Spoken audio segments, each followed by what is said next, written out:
know that a lot of parents may see that their children are tilting towards paying attention more to tech, asking questions. Maybe an uncle comes and says something about graphs and all that, and they're giddy, they want to learn. They're disassembling little things and assembling them. And sometimes you think to yourself, okay, where do we go from here?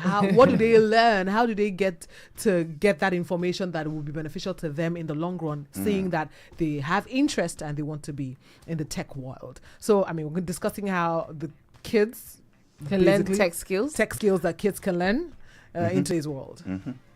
So what's the first thing? It's not by pressing phone, because I know a lot of kids do. How old do you have to be to start coding, first of all? I've always wondered about that. Start coding. Yes. Right. So as little as 6 years, you can start coding. How do you know that your child is ready to be a coder?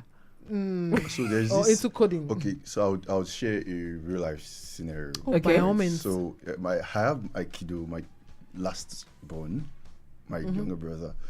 So one time, is he your last one, your younger brother? Let's be sure. I'm not giving because I'm like, I would say as children. Don't worry. My last one. So one time, I noticed this guy would always, no matter this older cousin, would always come around, right? And so we're having this conversation, and I'm like, oh, so this is what this guy is always doing. He just smiled and said he's one of us, right? So that's how you know he's meant to be there.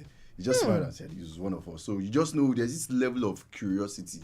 Right. So personally, growing up, I was this kind of child who would always want to be alone, right? Who would always want to wonder about the world. And it's sure. It's sure. Are you serious? You know that's that one place. But go on. Go ahead. So all of these things, we just bullied him into a corner. All of these things, I think, spurred my dad into getting me my first laptop at around GS3. Although he was the funny thing is he was not able to guide me through because of his own background. He was a finance person in the army, so because he was in the military, probably didn't, and was not always around. So I had to self-develop myself. So I had to discover a lot of things on my own. So basically, I think that level of curiosity, that level of inquisitiveness, you can just find out that this child is meant to be in the tech space. Like I said, once they begin to dismantle things in the house, please prepare yourself. Once you see that, and a lot of kids this time, I was discussing with a friend of mine, and it was like, most of the children we have today are old souls. They've come before. This is grandfathers and grandmothers. So most times you see them, using gadgets very easily. You understand? So once you see them using gadgets, try to understand what I say is try to understand what they do when they go into their gadgets. For example, you find out he's always playing games, he's always looking at games, probably a gamer, right? You find out he's always looking at animation, begin to tilt his mind towards animation, creating cartoons, animation. Right? I have a friend. I told you about my friend whose son is writing an animated story about the planets, and has written up to 1,000 slides now. Wow. So, for a parent who doesn't know the first thing about tech, like millennials, what do you then? So how do I start the process of teaching my child or allowing them into tech, and at the same time protecting them from what's out there? Yeah. So part of the things I have in mind to talk about today is cyberbullying, which I'm going to be talking extensively as to how to train your child to understand cyberbullying and how to adapt in a situation of cyberbullying. But before we talk about that, you asked a very interesting question, which is how do I begin to guide my child, even if I don't have a tech background. So I'm going to use the example I just gave you myself, which is my dad wasn't able to guide me. So it was really tedious for me to find out my path myself. So I wish I had someone to actually say, but I discovered that even later on, he would always ask me, do you want to start up a business in tech? He would always want to support me. He gave me my first investment. He gave me the second one. So he was always, later on in life, always helping me to, find that path in tech. So what I want to say in essence is, if you don't have the tech skills, get a tech teacher. I'll give you an example. I think it was Mark Zuckerberg who, at an early stage, when his father gave him all of the tech tools, after that, he actually hired a tech teacher for him. So if you can actually hire a tech teacher, one of the best programmers or something like that for your child, it will be very good. Elon Musk started coding at 10. That's why he's Elon Musk today. Wow. Right? Okay, So yeah. a lot of all these guys started very young. So you might want to... Catch them young. Yeah, please catch them young. I was going to say within the age of 6 to 10, right? Begin to tell them or begin to get a trainer or a teacher for them to begin to learn maybe things like Scratch coding. Scratch coding is you use building blocks to write codes and to create animations, right? So things like that. Begin to introduce them to things like that, things that would wow their mind. Begin to introduce them into things like maybe gaming, creating calculators, mini calculators, right? Things like that at between the age of 6 to 10. To 10. Right? So because you need to, like I said, catch them young. How you train, the scripture said, train up a child in the way he should go. And when it's old, he will never depart from it. I think that's why I'm not departed from a lot of things. And on that note, we'll take a break. We'll be right back. What? 7 Super FM. In today's fast-paced world, staying ahead of the curve is crucial. Are you ready to connect with the latest in business and economics? Tune in to the Business Connect, a dynamic program that delivers in-depth analysis of Nigeria's top business headlines and the global trends shaping the world economy. Each week, we bring you the latest updates on everything from financial markets and trade policies to entrepreneurship and cutting-edge innovations. Hear from industry leaders and experts as they break down the topics that matter most in the world of business. Whether you're an entrepreneur, a business professional, or simply curious about the evolving world of commerce, the Business Connect connects you to the pulse of business at home and abroad. Stay informed, stay ahead, make smarter decisions. Tune in to the Business Connect every Monday, 10:30 to 11 a.m. Because in business, knowledge is power. The Business Connect, only on Super 92.7 FM. Don't miss it. One family, one radio. Super FM, radio safe haven. You're listening to Super FM 92.7, your number one source for music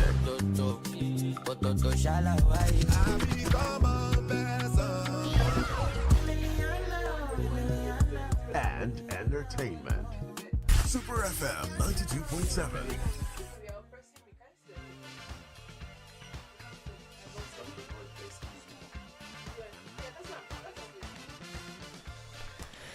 Harrison Yakubu is still here with us on the Super Breakfast Show, the Tech Spaces, and we're talking about tech and your kid in today's world. And I asked you a question off the air. I was talking about a parent who doesn't necessarily, because children are born into the tech world. Today, it's the tech world we're in. So every child is practically born into the tech world, except, of course, if their parents particularly withdraws them from the tech spaces.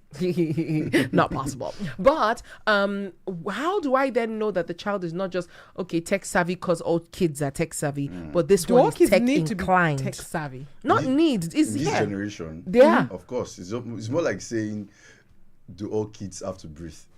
Wow. Okay. Okay. That's a little extreme. No, it's not extreme. It's not? I'm telling you for Explain. real. I mean, because almost everything in this world, we've talked extensively about the fourth industrial revolution, right? And even to the fifth industrial revolution, it's going to be humans and machines living together, basically, right? So imagine your child not being tech savvy or being tech inclined, as the case may be, right? At that generation, I mean, it's going to be left out.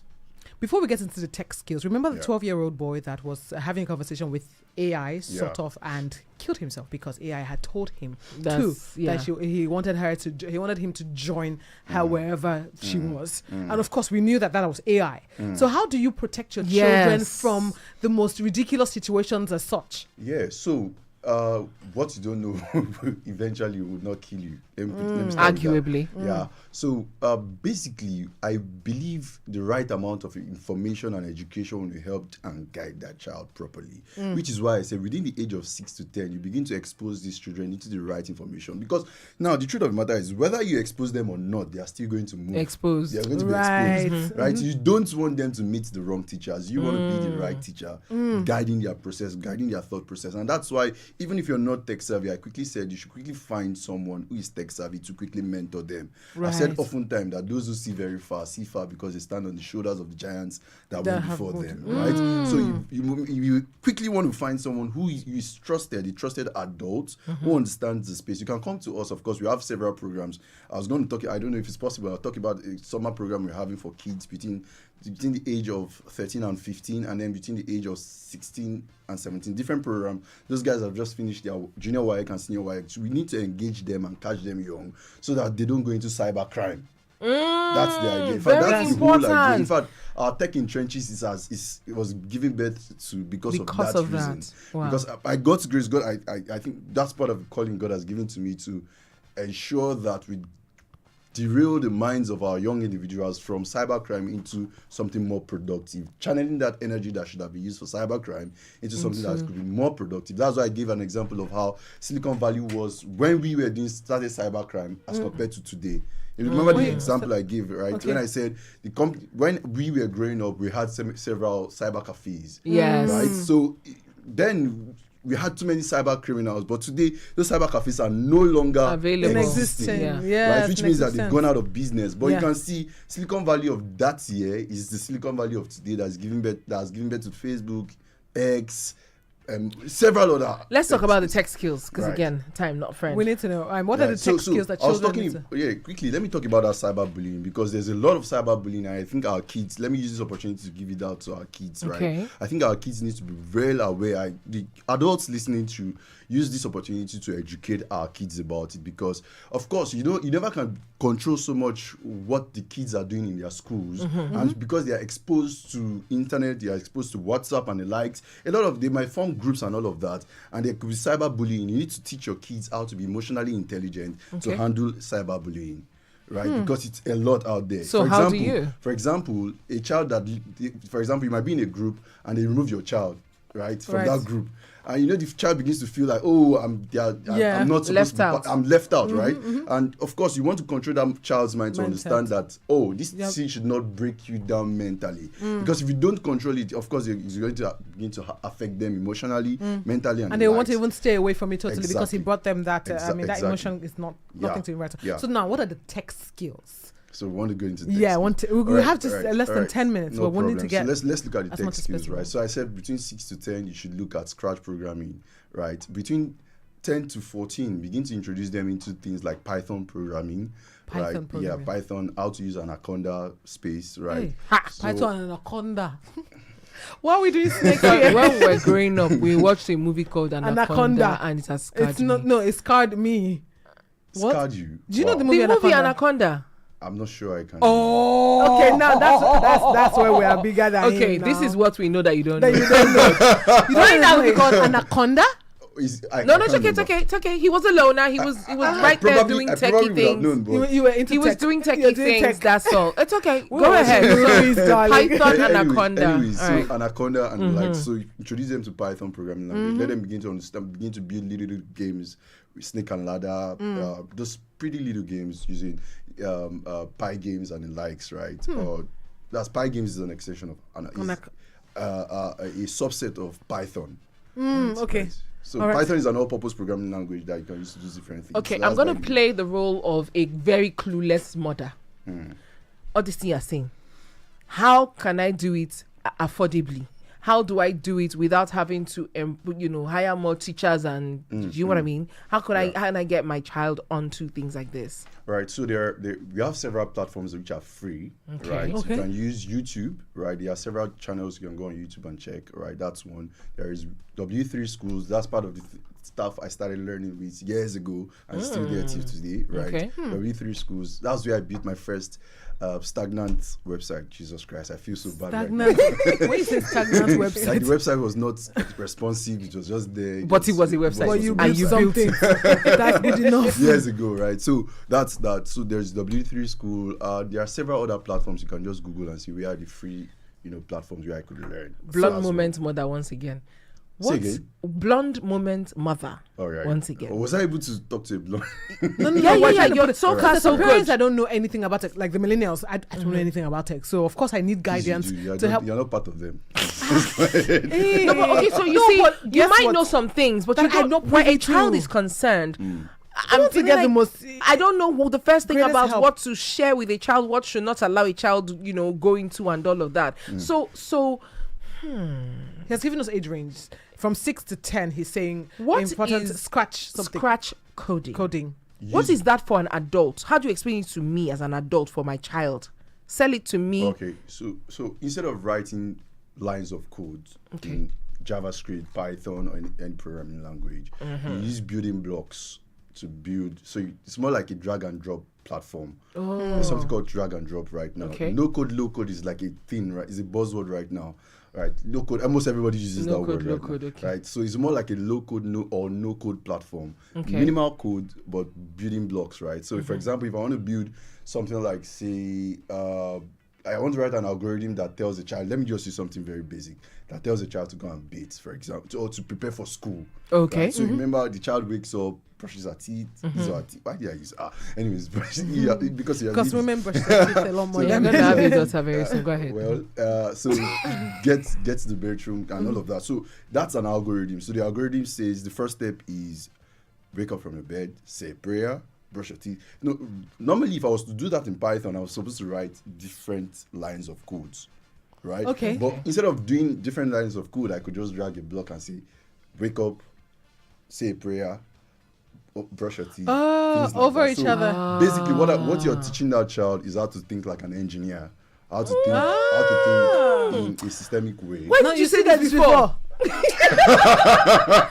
you not so consistent? You said just making us when you say scratch code. That's okay. No, now I'm done. See, You be Tech break for it down. dummies. Break it. Tech for dummies. Alright, Break it down. Okay. Share the paper. So Let's we know. have a few more minutes. Talk to us more about what you need, what a parent needs to know about coding and tech skills for a child and how to, start them off.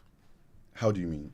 What do you You need were to talking get about a some tech child? skills. Okay, yeah. So you went to Python and Anaconda and all of those things that are a little creepy in my ears, but I get you that those are tech languages. Now for a parent who doesn't, again, millennial, you said, I told you that Anaconda is a movie that's marred me. Go and watch it, you will understand what I mean. But as for a parent who's clueless, how to a parent who's clueless, how do you make them endeared to tech so that they are able to say, okay, you know what, my child can. Because when you say tech now, a lot of parents, millennials and boomers, still actually think that you're talking about IT, information technology. either that or you're talking about Yahoo. Well, Yes. For young kids. So you need to let me know that, invite a parent to the benefits of teaching a child when they're young, starting when they're young. Yes. remember I said something about if you don't guide them, they will eventually be guided. So me, I need to be guided to be able So to the guide right them. way. The truth of the matter is, if you don't even teach them about how the cyberspace They will learn works, anyways. they will go and learn Yahoo that Somewhat. you're trying to make them. No, not them learn. not. Do you Right. understand? So the very first thing is catch them young, get them laptop, get them an internet. My dad got me a desktop, later got me a laptop, something like that. So get them a laptop, get them a desktop, monitor what they are doing. With restrictions, I was just Yeah, about of to say course. that. Yeah. Monitor what they are doing on the internet. Right. That's why the funny thing is the way the mind works. I usually say this: the mind is the greatest. Mind and time are the greatest assets God created for humankind. That's an explanation for another day, right? If you have the right mindset and you are with time, you can be anything you want to be. I remember what. Let me not talk about that story, but let's just go straight. So basically, you want to catch them young. You want to introduce them, like I said, get them gadgets. But monitor what they do on Those gadgets, which is quite and important. of course, that's why I said enroll them, if possible, if you can, enroll them in a structured learning platform, right? Such as ours, for example. You can reach out to, like I said, we are having something during this summer period. It's basically to take their minds off cybercrime, like you just highlighted, right? Yeah. So imagine a child who has just come out from GS3 I know how it could be. I've been there, done that, right? That's when that's the formative age. He's trying to see, what am I going to be? I'm going to be an engineer. I'm going to be this. I'm going to be that. He's trying to make up the stories in his head, especially if he's a male child. Yeah, I mean, please, I know you're going to come back. Because we have tech systems too. Okay, so no problem. Tech Yeah. systems So, but basically, he's going to be trying to find out. He or she's going to be trying to find out what their life Interests. purpose is. Yeah. Right. So you want to begin to guide them at that point, right? And most parents, if you're close, I don't want to use the Holy Spirit, but if the scripture says the Spirit will teach you all things, right? If you ask the Holy Spirit, He's going to guide you. He's going to tell you who that child is going to be, and your job there Is to guard and guide them. Give them the right skill set and the right tools they need to grow. You talked about structured learning. Yeah. Like for those that want to maybe get someone to be a part of their child's life as their tech teacher, what are the things to look out for a good tech teacher? Yeah. Dummy mommy moment right now. Like she doesn't know anything about tech and she's just... That's a weird question. Weird? Yeah, I said it's weird because what you want to look forward to is around your community, do you have a tech school? If it's physical, or like I said, I want to invite you to ours. You can come to ours. It's virtual. I mean, you can control what your child is doing on the internet from the house, and while they attend our virtual trainings, right? And of course, all our trainers these are the part of the things we do when we onboard our trainers. We tell them the reason why we are training these children, and of course, we apart from the skill set that we use to employ our trainers, we also look out for attitude. In fact, attitude is the first thing we look out for. And most times I try to make sure people who work with me are either very good Muslims or good Christians who uphold the teachings of their doctrines, right? Of course, you can't be that very good and be bad as a teacher. Of course, you want to imbibe those kind of things you've learned in terms of good culture and attitude in the children, right? So that those are the things you want to be looking out for. Those that are spirit-filled, that are good people by default, right? I mean, you can't be a good, like I said earlier, you can't be a good person and be bad at the other side. You have to choose one struggle. You understand? So you just look for good people who are good, basically.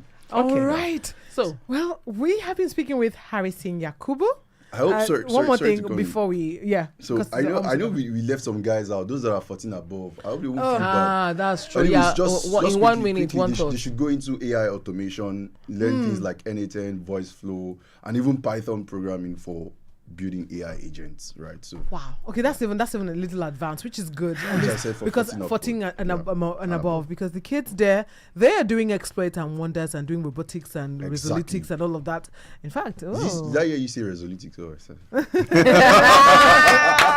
Love it. Well, I mean, Harrison, who's the CEO and founder of Resolytics has been here with us in the studio talking about the tech skills that your kids need to imbibe once you notice that they're tech savvy, because that's really important. And all kids should be tech savvy. We're in the fourth revolution. They're interested in tech. Because all kids are supposed to be tech savvy in today's world. But interest in tech allows for you to now want to hone that talent and that gift that's showing itself. Well, Harrison Yakubu, happy Children's Day once again. And thank you for sharing the experience of tech and you and your daddy. That was beautiful because he saw the talent. Oh, bless his soul. May his soul rest in peace. Don't worry about that. Oh, thank you, Daddy, for Harrison Yakubu, the man that you're making. Because if you didn't get him that desktop, he wouldn't be here today. I know. He will not be lecturing, like, Harrison, you're going places. I have to say that out loud because you are such an intelligent tech guy, and we are blessed to have you. I say people Google him. Someone said Google him, people. I Googled him, and I think that he's right for this thing I'm about to do. Please send me his number. Last weekend, Friday and Saturday, he held some free, and I appreciate that you do that. He held some free data analytics classes Friday and Saturday, and it was a good turn up, right? Yeah, sure. Awesome. I think the Harrison is someone that has a lot of knowledge and wants to share. Yeah.